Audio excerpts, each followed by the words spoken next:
I'm Terri Smith, a primary teacher, and welcome once again to Come Follow Me, Alma chapters 53 through 63. And the title of this one is Preserved by His Marvelous Power. Isn't that an exciting title? We are going to be learning about how God preserved some young men's lives because of their faith and their obedience. And we're going to begin with the story of the 2060 stripling warriors. And so the first principle we want to talk about is I can be faithful to God like the stripling warriors. And as we talk about this and as we read scriptures, because we're going to read several scriptures about these young warriors, because they were such excellent and outstanding young men. But as we do so, listen to the truths that we learn about these stripling warriors and how these can help us in the challenges that we face today. So what do you remember about the stripling warriors? And what do you admire about them? Listen to these scriptures as we read them and answer those questions, okay? Because I admire these young men for what they did and how faithful and obedient they were. So let's begin in chapter 56. And this is a letter from Helaman, who was the leader of these 2060 young men, young warriors. And he wrote a letter to Moroni telling him all about the things that these young men had done. And this covers, the letter from him covers a period of several years.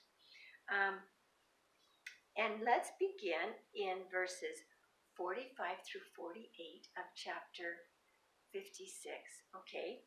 So here, once again, Helaman is writing to Moroni.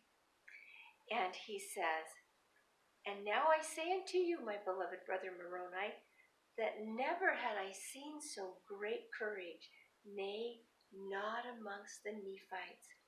For as I had ever called them my sons, for they were all of them very young, even so they said unto my father, Behold, our God is with us, and he will not suffer that we should fall.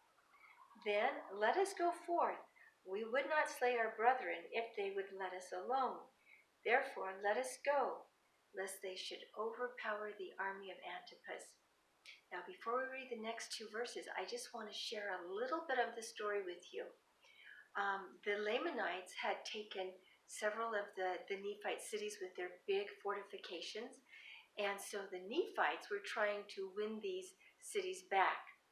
And so one of their plans was to have this army of 2,000 stripling warriors, because 60 joined them later. So at this point they were just 2,000, and they were to march in front of one of these Lamanite cities that they had won. And that would cause the Lamanite army to come out and follow them. And then Antipas and his Nephite army would come up from the rear and attack them. And so that's what happened. But then the Lamanites stopped pursuing Helaman and his stripling warriors. And they didn't know if Antipas had completely destroyed them or if they were attacking Antipas. And so Captain Helaman had asked his stripling warriors, he said, "What do you want to do?" And all of them said, "Let's go back and fight the Lamanites," because they didn't know what had happened to Antipas and his army. So let's continue reading verses 47 and 48. "Now they never had fought, yet they did not fear death, and they did think more upon the liberty of their fathers than they did upon their lives.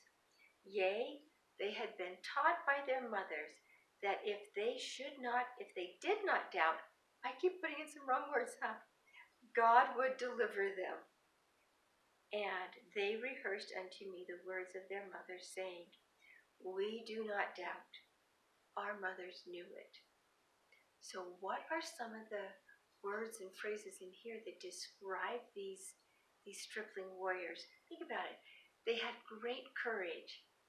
They were young.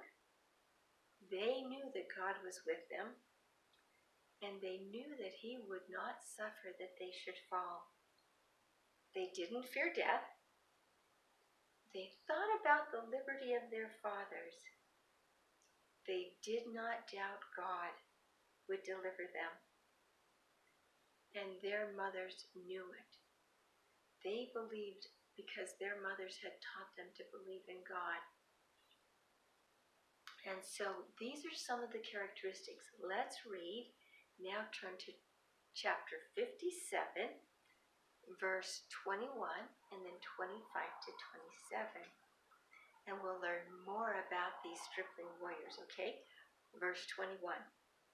And they did obey and observe to perform every word of command with exactness. Yea, and even according to their faith, it was done unto them. And I did remember the words which they had said unto me, that their mothers had taught them. Think about that they obeyed every word with exactness. Now, I know when I was growing up, when my parents asked me to do something, I didn't always obey quickly, and I didn't always obey exactly. And as a mother, my children didn't always do that. I was really happy when they did. And now I'm seeing my grandchildren, and they don't always obey their parents. And some of them are your ages. But these stripling warriors, they obeyed with exactness. Think about what that means. You might even want to discuss that with your parents. What does it mean to obey with exactness? Now let's read verses 25 to 27. And it came to pass that there were 200 out of my 2,060 who had fainted because of the loss of blood. Nevertheless, according to the goodness of God, and to our great astonishment, and also to the joy of our whole army, there was not one soul of them who did perish. Yea, and neither was there one soul among them who had not received many wounds. And now their preservation was astonishing to our whole army. Yea, they should be spared, while there was 1,000 of our brethren who were slain.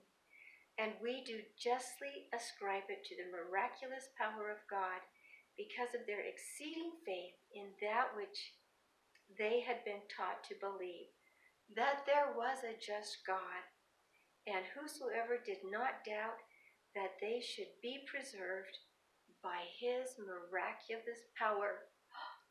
That's where our title comes from, right?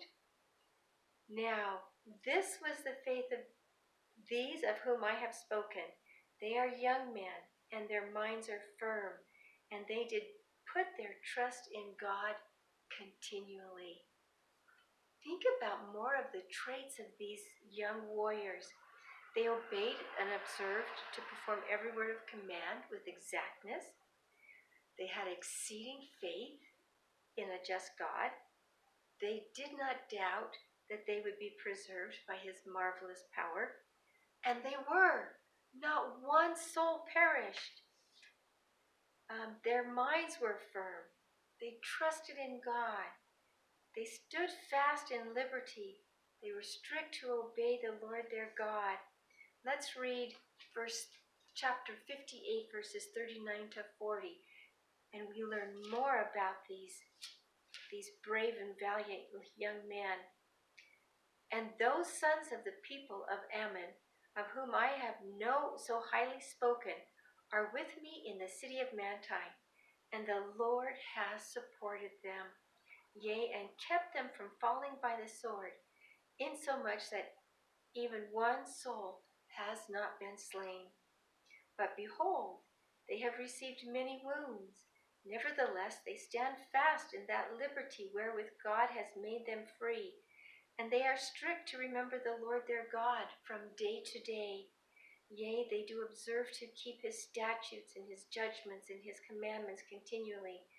and their faith is strong in the prophecies concerning that which is to come.